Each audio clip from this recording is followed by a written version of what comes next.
মদ মদ আমি খাই না এমনিতে, এমনি মদ খাই না, মানে ওই দুঃখ টুক্ষ হলে আর কি একটু আধটু আর কি। এই যেমন ধরুন এই গতকালকে আমার একটা 5 টাকার কয়েন হারিয়ে গেছিল, দুঃখ হলো। তো বন্ধুদের বললাম যে মদ নিয়ে আয়, মদ খাওয়া। তারপর ধরুন এই গত পরশু দিন আমার একটা জামা ছিঁড়ে গেল, তো দুঃখ হলো। তো বন্ধুদের বললাম দুঃখ যখন হয়েছে তখন একটু মদ নিয়ে আয়, মদ খাওয়া যায়।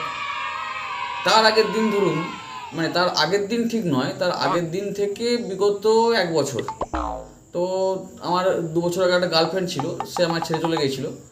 তো তাকে রোজ মনে করতাম, মনে করে দুঃখ হতো, ওই জন্যে মদ খেতাম। এইবার ধরুন এটা 2 বছর চলবে দুঃখটা। তারপরে ধরুন আমার 1 বছর আগে একটা গার্লফ্রেন্ড ছিল, সে আমাকে ছেড়ে চলে গেছে। তো তার দুঃখটা জমি রেখে দিয়েছিলাম আর কি, যে এর দুঃখটা আগে মিটে যাক, তারপরে ওর দুঃখটাকে নিয়ে আসবো।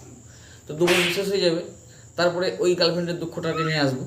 তো ওই গার্লফ্রেন্ডের দুঃখটা 2 বছর চলবে। তারপরে এখন কারেন্ট যে গার্লফ্রেন্ডটা আছে, সেই গার্লফ্রেন্ডের সঙ্গে ওটা ঝগড়াঝাটি চলছে আর কি। আশা করছি এই 3 বছরের মধ্যে ওটাও কেটে যাবে, তো তার একটা দুঃখ হবে। তাহলে এরপরে আবার তারপরে 2 বছর দুঃখ হবে, তারপরে 2 বছরের দুঃখের জন্য মদ খাবো আর কি। তো এইভাবেই চলতে থাকে। আমি এমনিতে রোজ মদ খাই না, ওই দুঃখ হলে তবে খাই আর কি। হ্যাঁ, তারপরে ধরুন না ভগবান না করুক, এই চলতে চলতে আরও আর গার্লফ্রেন্ড আসবে, তাদের সঙ্গে ব্রেকআপ হবে, এটা তো হতেই থাকবে। তো তার দুঃখ হবে তার জন্যে, আর দুঃখ হলে মদ খেতে হয়।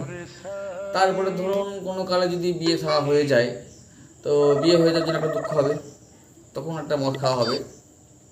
এবার ধরুন বউয়ের সঙ্গে রোজ ঝগড়া করবো, ঝগড়া করার জন্য দুঃখ হবে, তারপরে একটুখানি মদ খাওয়া হবে, এই চলবে আর কি। মদ আমি রোজ খাই না, এমনিতে খাই না, ওই দুঃখ হলে একটু একটু খাই আর কি। কি মনে করবেন না?